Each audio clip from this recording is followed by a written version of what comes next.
Otaku, it's Kai here. Welcome back to my channel. I recently got this comment right here from one of my members, Noob Master, and I thought it was really interesting, so I decided to go ahead and build an entire video around it. Today I'm diving into what it's like to be an Anituber, from idea conception to video uploading and all the steps after that. I will be taking you through the whole process with me, and along the way I'll be including 20 or so helpful tips for you guys to become an Anituber as well. And with that, let's go ahead and dive into the video. Before we dive into phase one, let's tackle one key question. What is an Anituber? Well, simply put, it's a YouTuber who makes content on anime. Sounds pretty straightforward, right? But it's super broad, so I encourage you throughout this video to think about what kind of Anituber you want to be. Need some inspiration? Well, there's tons of paths to explore. From anime music videos, fan recreations, thoughtful video essays, anime news, and even anime recommendation videos. And that's just scratching the surface. I encourage you to take a deep dive in the Anitube community, and to help, I'll put some of my personal favorites in the description box below. So as we go throughout the video, think about this key question and how you would apply it to whatever you're thinking you want to make. With that in mind, that brings me to tip number one. Have 3 to 5 content pillars which you base all of your videos around. For me, this directly steers how I create ideas, plan, and research from conception to completion all the videos on my channel. So with that in mind, let's go ahead and get into phase one of the video process, planning. Now, for my channel, I personally have 5 content pillars, which I like to visualize as buckets. I have anime recommendations, vlogs, cosplay tutorials and just cosplay videos, hauls and collection videos, as well as my reacting to and ranking videos. This helps me stay consistent and focused with my content. I also have a content planner on Google Drive where I jot down any new ideas and sort of fill them in that bucket, as well as keep track of which videos perform well. This brings me to tip number 2. Analytics are important. Track them. With tracking, you can see which videos perform super well, which for me are my anime recommendation videos, which is why I do so many of them. This also serves as a really good base point for creating any of your videos because you've already sort of done the hard work. And one last tip before we move on to tip 3, when we're talking about idea conception, don't chase virality. You'll definitely be burned out, and I've learned that from personal experience. After my video got 50k views, I kept trying to recreate that and only found myself getting exhausted and not liking my content or watching anime as much. So definitely think about that as we continue on with the video. Now that we've covered all the bases, it's time to pick a topic and start filming. Today's video that I'm working on is my previous upload, as I've said, so it's my top 10 cozy anime for this fall. With that in mind, the first step that I always do is go to my Google Drive and create a folder with that video title. I do this because it keeps me organized, serves as a checklist, and helps with the collaboration process with my editor. And on top of that, it's a huge time saver to do throughout the process. Sometimes I film my videos in different days, so this just serves as an extra step in the beginning that makes it easier in the long run. Next up, I create a slideshow which will serve as my script format. After I create the slideshow, I immediately jot down any anime that I'm thinking of mentioning from this video that I either saw on TikTok, that's either on my anime list or my notes, or just something I can think of on the spot that I think would be a great fit.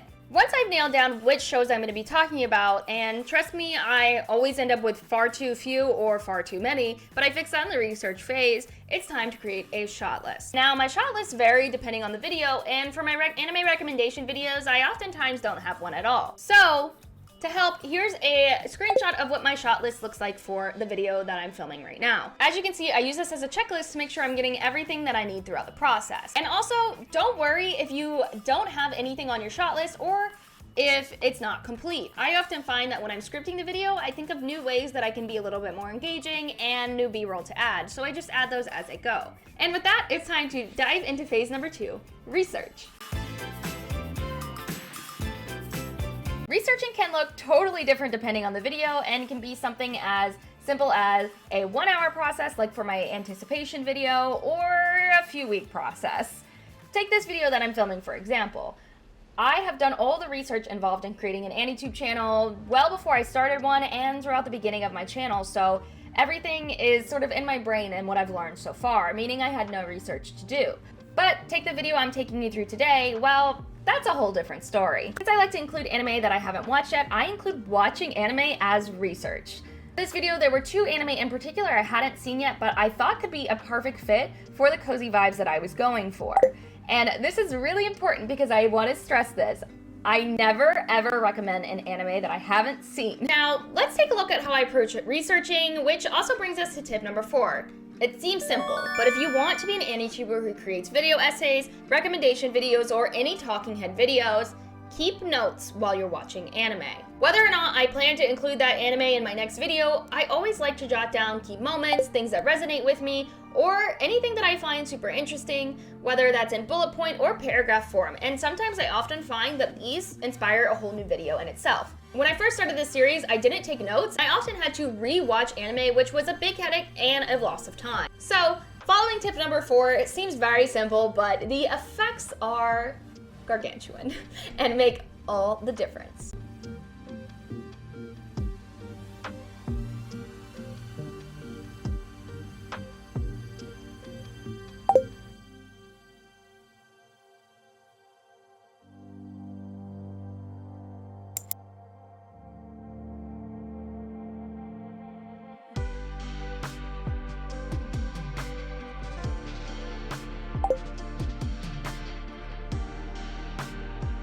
One week later.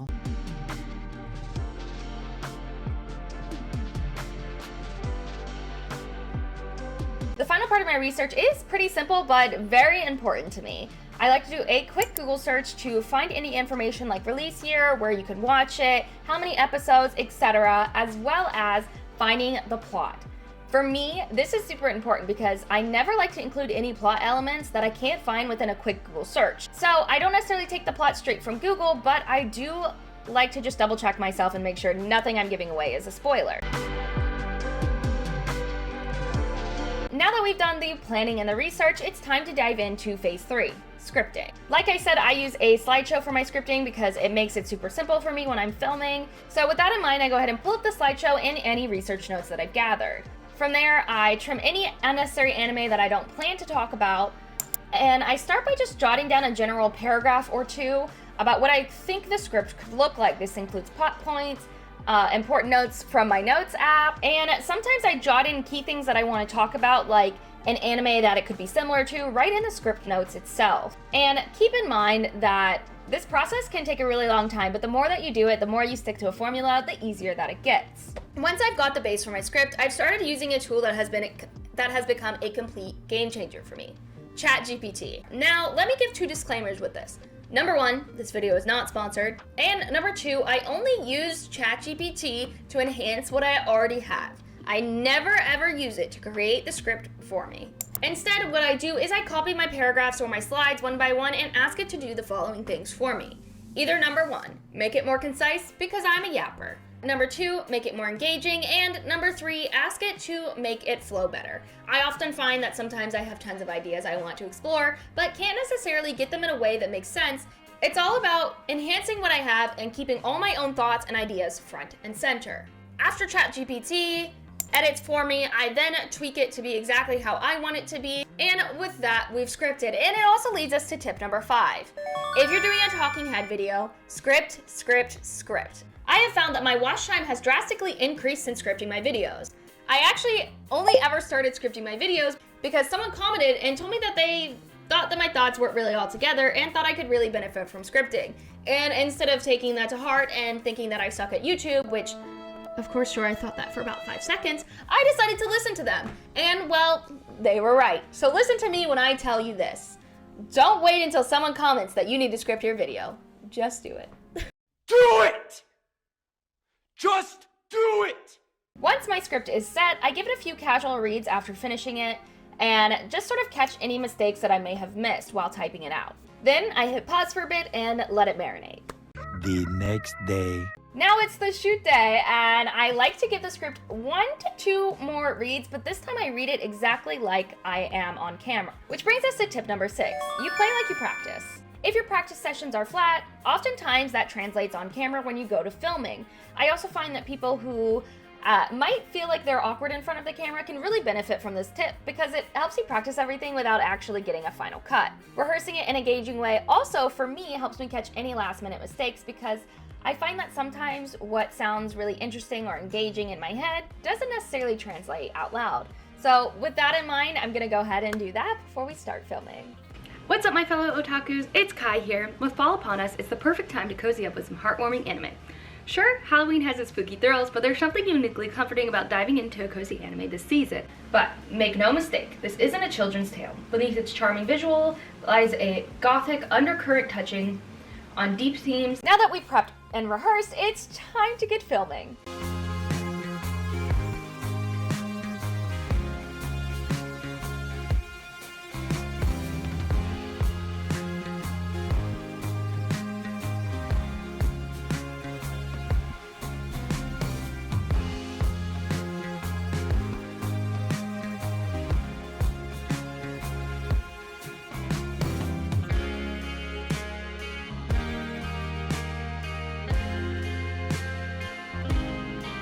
I personally use a 3-point lighting setup because this is what I learned in school.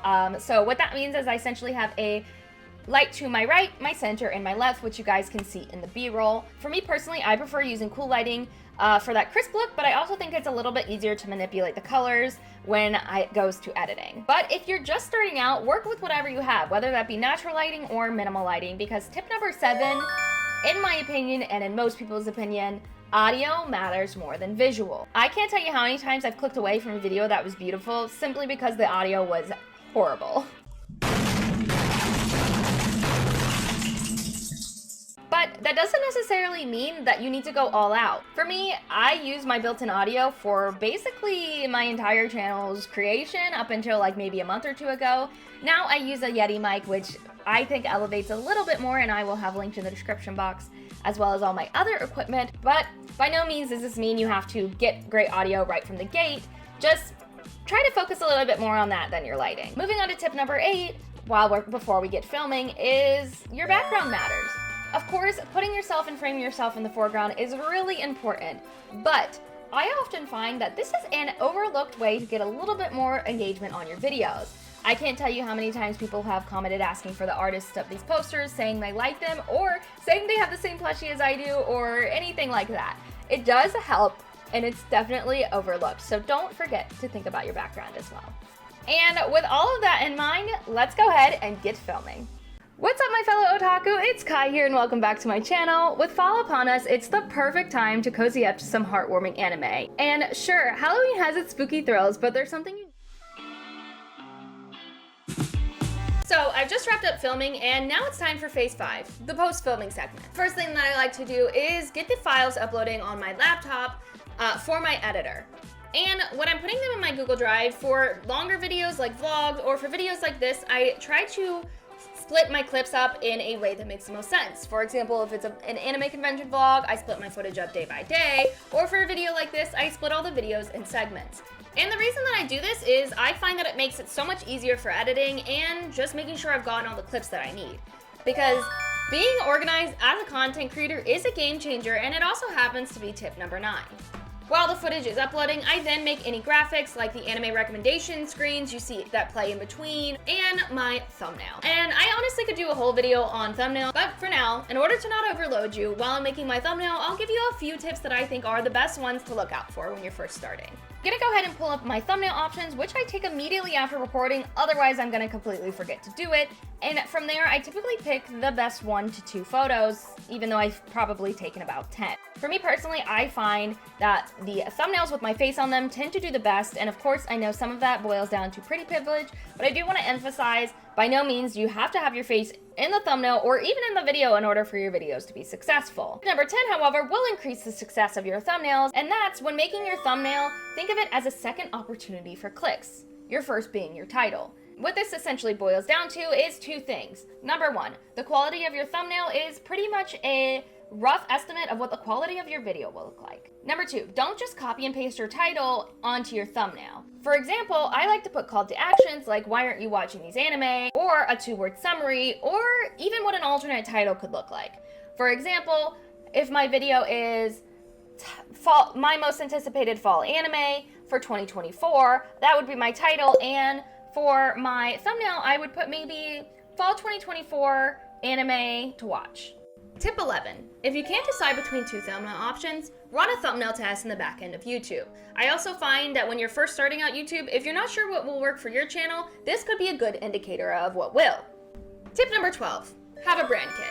What this means is have designated fonts and colors that you use on every one of your thumbnails to make not only your page more cohesive, but makes it so that way your thumbnail is automatically recognized as your video. Tip 13, frequently zoom in and out of your thumbnail as you're creating it because, well, people watch YouTube on all different devices, from TVs to mobile devices, and you want to make sure that any text is legible as well as seeing how it would look on smaller screens. Once I've created my thumbnail, I'm going to rename the file, which brings us to tip number 14, and is honestly probably the most overlooked tip in the entire video, and that's the file names are important. For my video, I always name it the exact title that it will show on YouTube.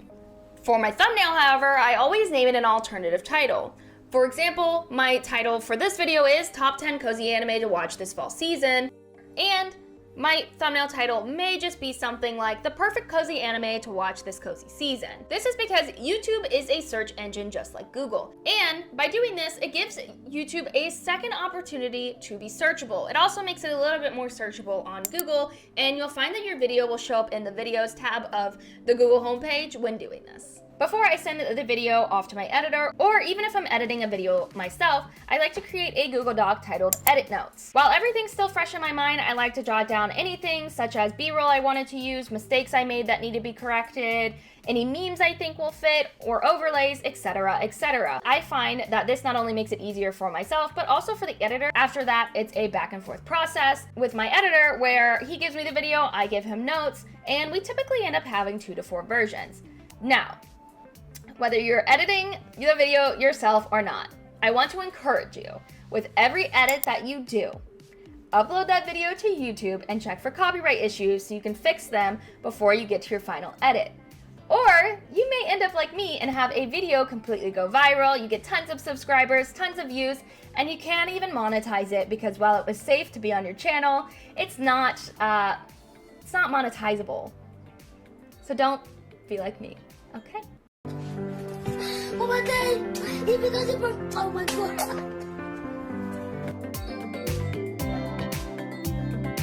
Now that the final edit is done, I'm going to make sure that I change both my video and my thumbnail titles if I haven't already, because again, I've mentioned that these help with the SEO. And from there, I'm gonna go ahead and upload my video. From there, I use tags and keywords, such as anime names or any other keywords I use in the keyword section of the YouTube description, and I copy and paste that into my description box. I also like to add video chapters to make it easier for my viewers, as well as end screens, because it does help with your YouTube score. And before I make my video public, this is just a step for myself. It doesn't have to be for you. I like to make my video available to my patrons and my YouTube members first.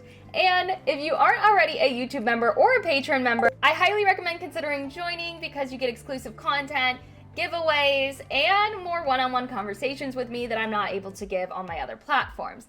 This also in turn helps me create more videos, cosplays, etc. So if you join, I'll love you forever. Nonetheless, I still love you. And then after that, I make sure I set an alarm so I can make my video public at the perfect time. Typically for me, this is either Sundays or Tuesdays at 3 p.m., but definitely take a look at what does best on your channel. And with that, our video is public, and that brings us to tip number 16.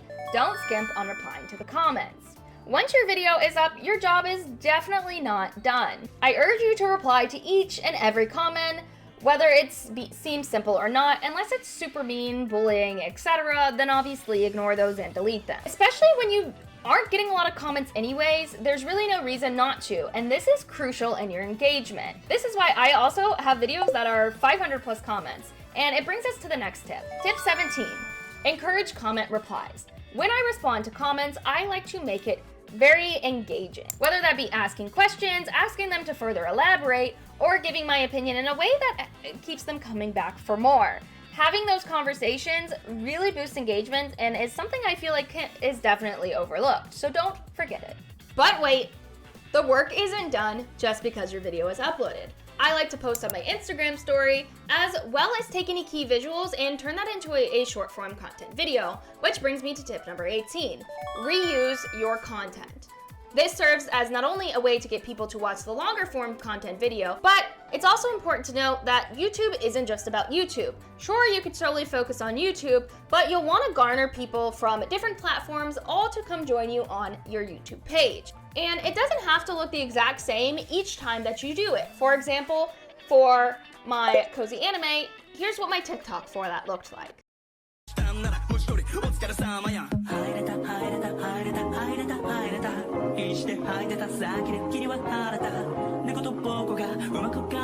Additionally, when you reuse your content, you'll also find that each video performs differently on each platform.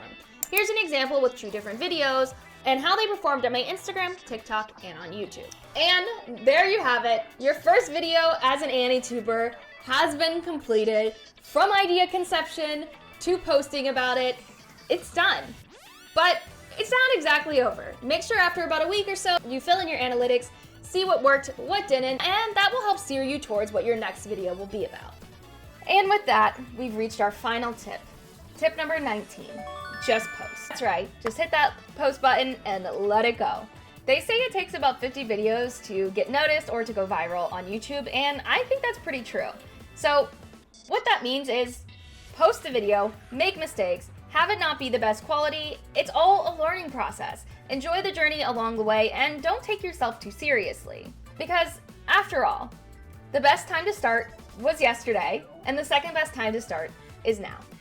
I hope you found this video helpful, and again, if you have any additional comments, let me know down below. With that, if you're looking for more of me, feel free to check out this video or this video, and I'll see you in my next one. Bye!